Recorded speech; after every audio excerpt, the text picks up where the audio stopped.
Today at school, somebody asked me to sing Raise Your Ya, Ya, Ya. For those of you who don't know, there's a video going around right now of a voice coach helping a pupil sing something pretty high, and she substituted the words for raise your ya, ya, ya. It's been getting pretty popular online because of how fast and easy it looks, so I just wanted to come over here and talk about it a bit. There's really 3 things that they do to make this work, and I'm gonna go through them one by one, and then I'll explain using the video. So firstly, she tries to get the girl to sing more open vowels, which is something that I'm going to detail in a minute. The second thing that really caught my eye is that she has this arm extension, like, kapow! And it's for a reason. It's not just a random arm extension for effects. And number 3, later on in the video, she goes into something called spreading. And I'm going to talk about what that is and why it's so bad and how we can fix it. First of all, open vowels. What on earth does that mean? In singing, we have a bunch of different vowels. R, E, A, O, U are the main ones that we use. There are differences in how international people do different vowels. It was taken from Italian. It's like the classical school of singing uses these vowels, R, E, A, O, U. Once I had a lesson with this really mean-looking teacher in Canada, and she was a classical teacher, and she asked me what the vowels were for singing, and I said, oh, that's easy, that's A, E, I, O, U with my little baby brain. And she just looked at me and she said, yeah, darling, it's I, E, A, O, U. And from that moment on, I was scarred and it burned into my memory. So those are the 5 vowels for singing. Now, why does this matter? R, E, A, O, U. Can't move my fingers. R, E, A, O. If you look at these 5 vowels, R, E, A. Of the 3 we have so far, these 2, R and A, are the most open. And then E is slightly more contracted. And then we have O and U. If we look at my mouth, if you just take a look at my mouth right now, O, U. O, U, O, U. The O and the U are slightly more closed than the R and the A and even the E. For the phrase that she's singing, it's raise your right finger. What she's doing there, initially, before they do the change, she goes, raise your like she, I think she spreads like this, actually. Raise your right, which doesn't sound too bad. However, it does cause tension if you do like I just wanted to quickly make the distinction between open vowels and long vowels. These are just abstract terms. I'm sure some people use them seriously, but like just for the sake of explaining, open vowels are like like we're just opening the mouth. Whereas long vowels are like you're actually making the mouth long like that. So it's instead of maybe like, say we're singing let's use a song. Raise your right finger. Raise your right. Raise your right. Do you see how my mouth is like like that? You could class that as an open vowel. It's not too open though. To a degree. Your mouth is open. It's not like a mumble vowel, basically. However, a long vowel would be something like raise your right. Look at that. So that would be a long vowel. To get a better sound, this coach says that you need to take the long vowel approach. And something she says on the video is you're still spreading to the girl, which obviously she's going like that.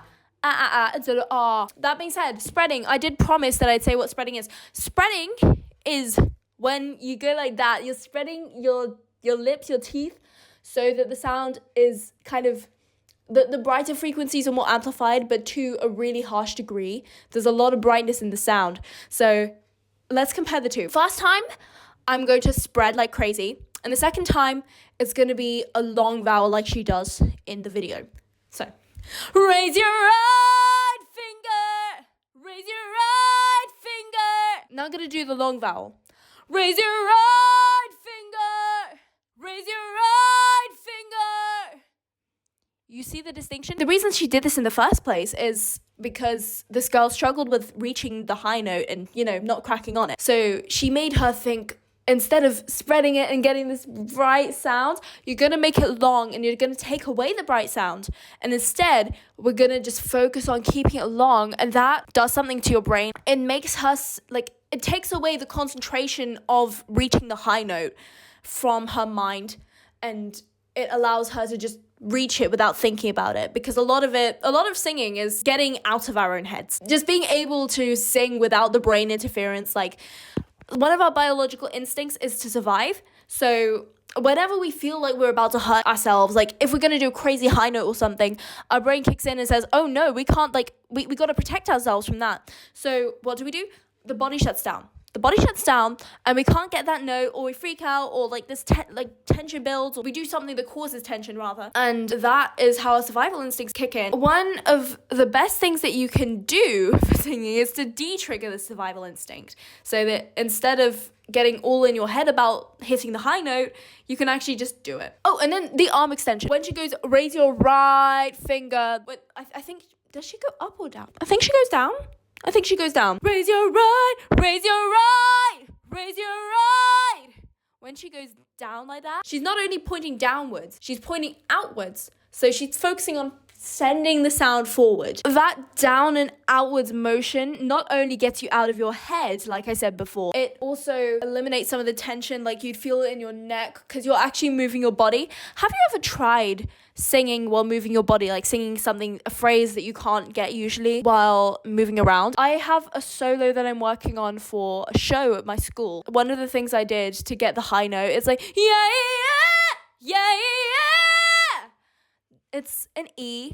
It's a high E. And something I did to prepare me for that was move while I sang it. So it really does declutter like all the tension, the yucky tension in your neck and like your shoulders and everything, and like those muscles. It really gets it out. It's a good skill, knowing how to get rid of all the tension in your neck and your body and everything. Singing's like a sport. You have to get rid of the tension in the way that athletes do, prime up your muscles and your body, like your whole body. Runners don't just focus on their legs. Runners focus on their core, their shoulders, their stance, forward lean, and those types of things. As runners do, singers have to do as well. Which also brings me to something that I've been trying recently. I've really gotten to running. I do a lot of running every week, and it has really helped with my stamina. I found out that Beyonce she used to run like up and down a hill with heels, and that's how she got her stamina for her shows. So, I want some of that. People who just have complex routines on a stage, I'll never, ever, ever know how they do it. Like Taylor Swift. I think it was an interview I saw that Taylor Swift said that she goes to the gym and she does like a whole set of just running on the treadmill, singing her own songs. 3 hours of singing almost every day to prepare for the Eras tour. I personally am not that much of a Swiftie, but the work ethic that Taylor Swift has, that is top tier. I have so much respect for that. Back to the spreading thing in a bit more detail. She does the longer vowels. Yeah, like we talked about. But she also has her upper teeth covered when she does it. I think I talked about brightness before. It's a really bright sound when you've got like your cheeks spread and like your teeth all showing, your upper teeth. So to get rid of some of those higher frequencies that you amplify when you do that, you cover your upper teeth. So it's like this. Raise your right, like that. That is a byproduct of the long vowels that she does. And there's also this possible protrusion of the lips that she does when she sings right. I'm gonna have to look at the video again. But what I think is going on is when she's singing, raise your right, raise your right finger, raise your ya.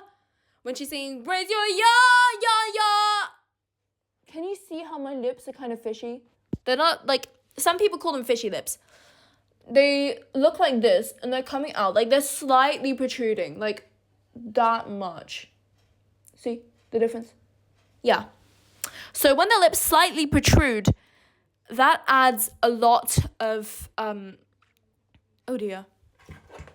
Oh, my light broke. It ran out of power. Oh well, video ends here. As I was saying, when the lips protrude, that extends the vocal tract by a little bit. Now the vocal tract, for those of you who don't know, is from the vocal folds, the source of sound, all the way up the neck, all the way through the mouth to the lips. It's that cavity of sound. And there's many filters that your voice passes through, like the sound from the vocal folds, from the origin.